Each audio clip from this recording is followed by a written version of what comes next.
105 years ago, in the first week of November, one of the most drastic resolutions was passed. That I'm referring to the very unfortunate document known as the Balfour Declaration. It is a letter written by the Foreign Secretary of England by the name of Lord Arthur Balfour. And in this letter, which was hand-delivered from the ministry to the house of this private citizen, again, the plot thickens, the government expresses its interest to create a national homeland for the Jewish people in the land of Palestine. This was the beginning of a series of events that culminated in the creation of the State of Israel. This is where it begins. So how did this come about?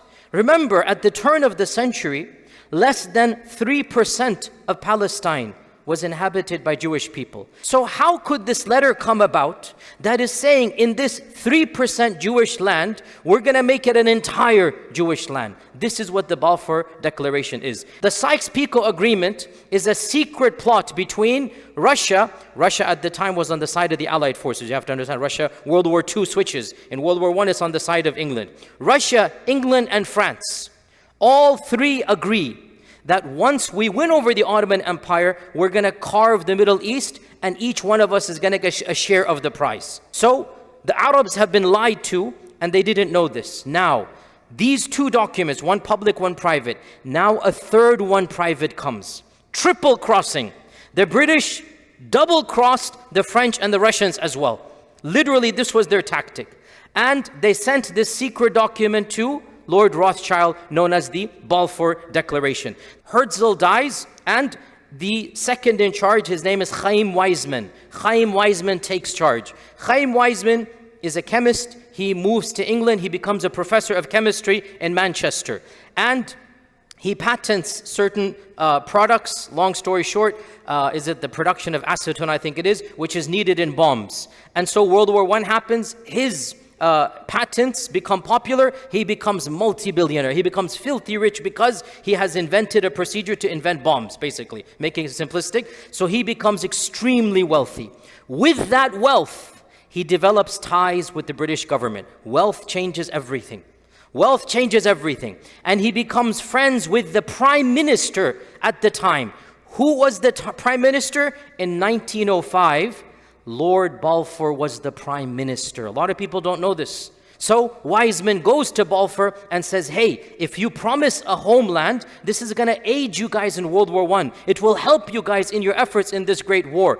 And so Lord Balfour decides to start the engineering behind the scenes. And he goes to the War Cabinet and he then issues this Balfour Declaration. What is especially important for us to make note of, this was not debated in British Parliament.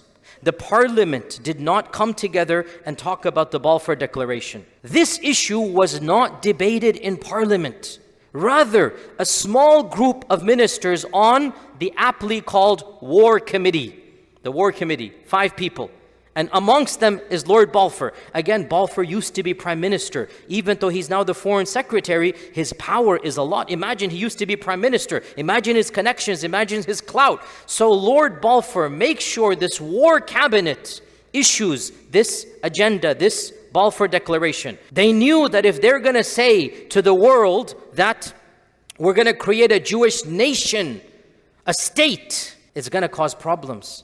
So they didn't say, the Balfour Declaration does not state that England is going to establish a country. No, look at it. Views with favor, national home, purposely ambiguous, right?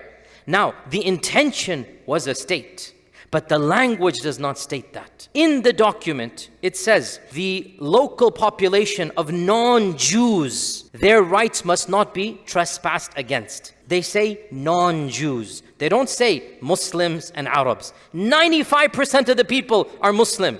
Of these theories, British government felt that they would get the global support of the Jewish diaspora, and that the American Jews, the British Jews would then support the efforts of World War I, and people like Chaim Weizmann, who was very wealthy, like Lord Rothschild, who was a multi-billionaire, that their finances and their patents would help World War I. That is a theory, and it makes sense.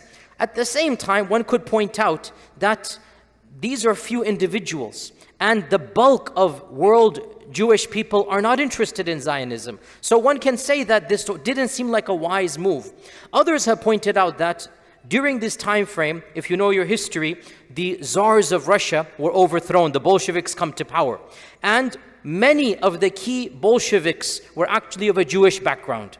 So another theory, England wanted to appease the Russians by this. They're worried about this new power. They're not sure, will the Bolsheviks side with them or against them?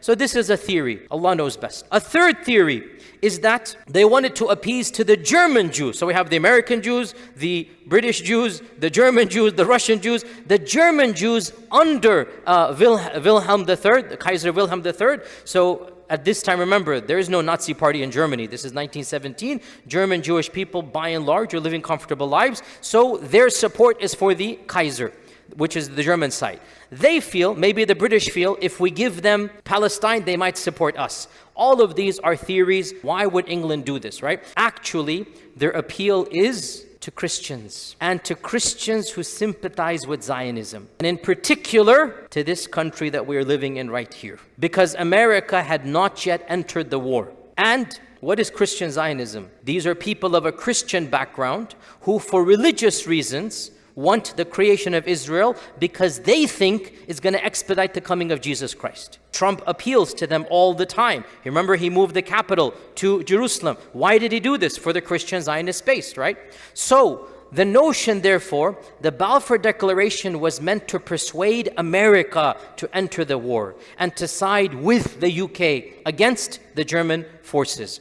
This might have more sense. You can also add, without a doubt, racism played a factor here. Ironically, whatever the motivations of England, none of them were fulfilled. There was no support from the German Jews, the European Jews, the American, even they did not join the war because of the Balfour Declaration. The Americans joined for another reason. So the British did not gain anything by the Balfour Declaration.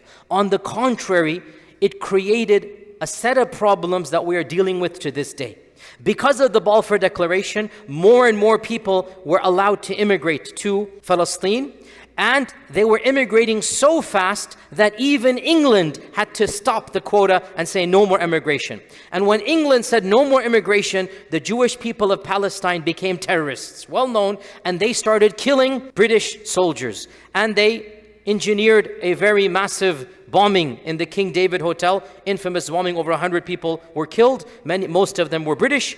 The person who led this bombing eventually becomes the Prime Minister of Israel. Now, I have been saying for many weeks and months and years over here how negative politics is, and that doesn't change. It's not for righteous people. Good people, frankly, are corrupted by politics. Still, the world needs politics. Whether I don't like it or not, politics is needed. People have to run the country. People have to run the world. And politicians accomplish what clerics and philosophers do not accomplish. Because Chaim Weizmann was lobbying persistently, because the idea was planted in Balfour's head, because they had the clout and the wherewithal and the money, because they had the influence, we have to be aware. Influence does pay off. And if you look at the history of the creation of that country, it's all about connections and influence and politics. And it succeeded. It's not some cabal, it's not some Illuminati. It was lobbying, it was money, it was a strategy and plan, and it paid off.